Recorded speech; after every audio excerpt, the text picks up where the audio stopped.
All right, here is my contemplation this morning, and I'm thinking about sesame seed. You know, I've talked about, I think, cashew nut in the past, because when you look at the export from Nigeria and agro export now from Nigeria, you take top 10. Among the top 10 products from Nigeria, of course, you have crude oil and gas. But among the top agro commodity, you have cocoa, you have cashew, you have sesame seed, and I think soya beans is joining now. So today I want to talk about sesame seed. Sesame seed is a very interesting product. But what has made me become very interesting to me about sesame seed is the fact that the total global market demand is about $3.5 billion.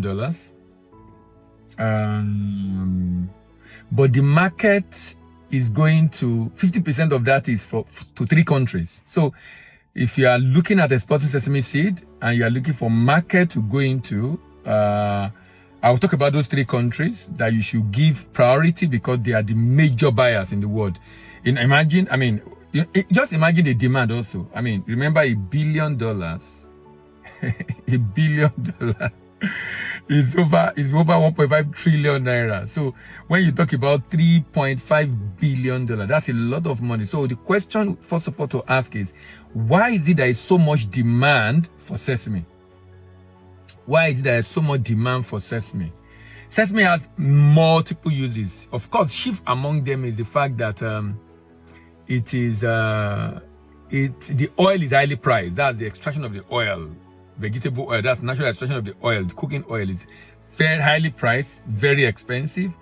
If you look at some of the breads and burgers, you see this tiny white seed on it. That's sesame seed toppings on bread.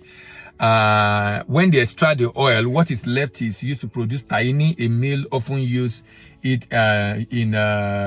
Middle East, tahini. So demand, that's why also you notice majority of the buyer are in Asia. It's a flavor enhancer for salad. It's also used as coating for meat and fish. It's also used as garnish for sushi. It's a thickener for soup. Now, you will notice something about sesame.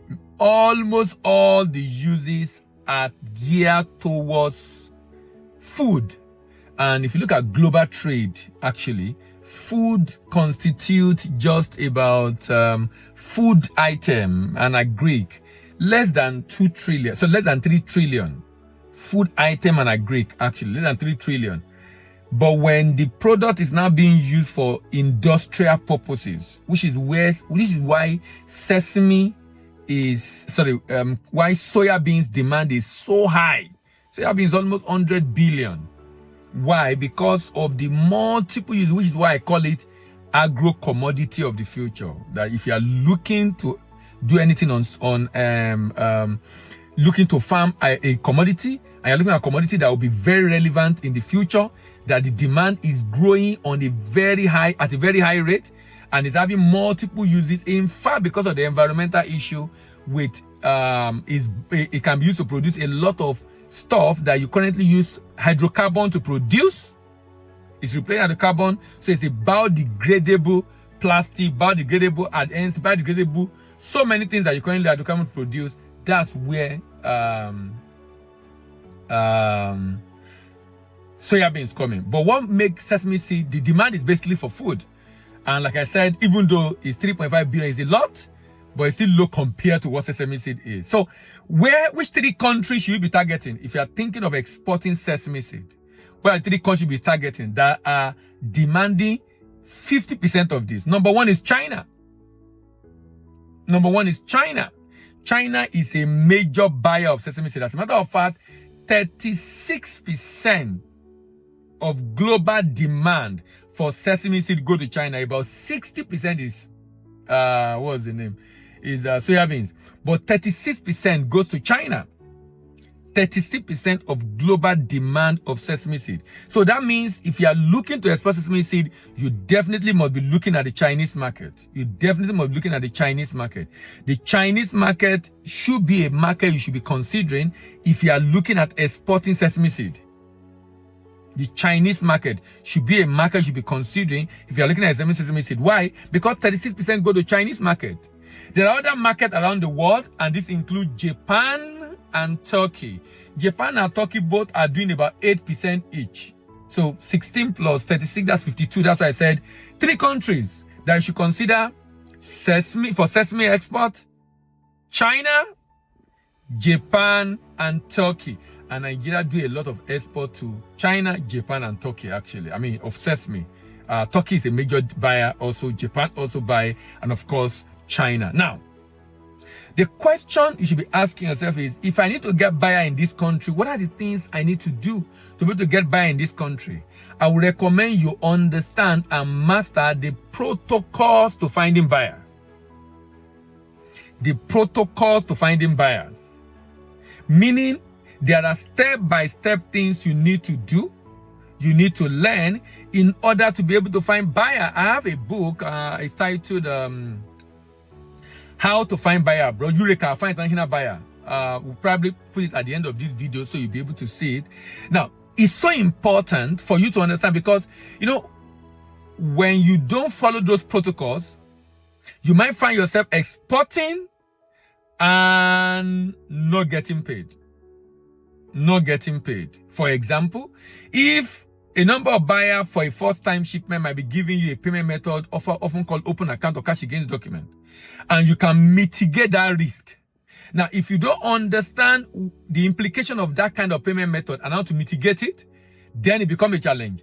And you might say, okay, I'm not going to ship to that market because of that risk. Whereas people are shipping to that market in spite of that risk because they understand this risk and they understand the protocols to follow to be able to minimize that risk.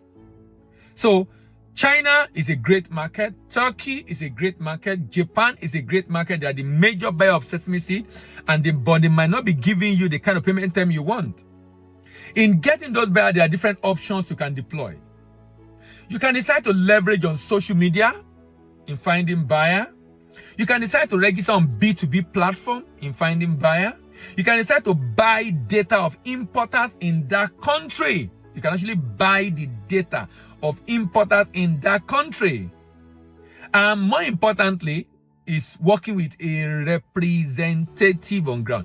That might cost you some money, getting a rep, paying the rep to do the service.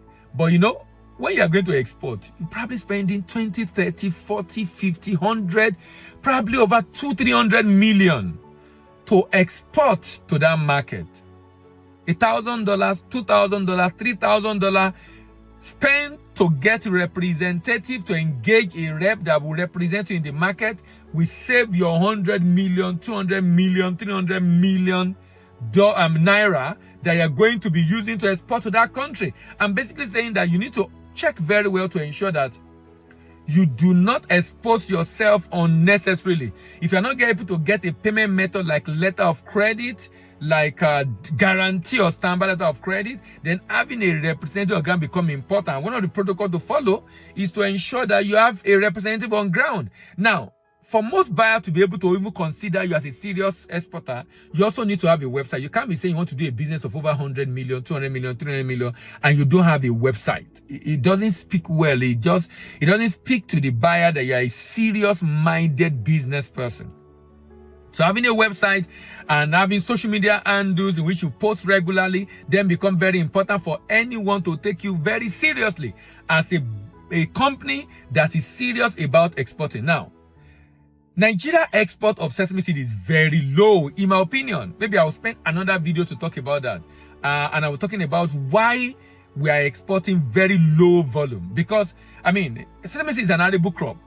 We can do much more than we're doing right now. But this video is already getting too long. I want to keep it as short as possible. So in another video, I'll be talking about the fact that why is it that our export is very low and what does Nigeria need to do to be able to grow the export volume of sesame seed? Because, I mean, it's already saying that, look, it's one of the major items of export, even though I would want us to focus more on other commodities that are that are able to help us generate the forex we are currently looking for in Nigeria to be able to reduce rather the imported inflation we have right now that is making things to be so expensive, whereas those costs can be driven down if we are able to export a lot and generate FS. And the reason I share this every day and try to share my contemplation about different area of international trade and export with you, is just to be able to provide information about those that might willing or wanting to go into this business, and some of the information they need to consider that will help them take more informed decision. All right, thank you very much. See you in the next video, and bye for now. Are you an agro-processor, SME or manufacturer? Are you looking to expand your market abroad? Then look no further. The Eureka Pack is the perfect solution to your problem on finding buyers abroad. The valuable materials that you get upon purchase include 2 manuals and 27 videos explaining and demonstrating how to use the manuals to find buyers abroad. It shows you how to 1. Get prepared to get buyers abroad. 2. Get the online tools to deploy to get buyers abroad. 3. Get list of markets with demands for your products. 4. Get the list of importers in that market. 5. Get the contacts of importers in that market. 6. Get the export contracts from the contact details of the importers.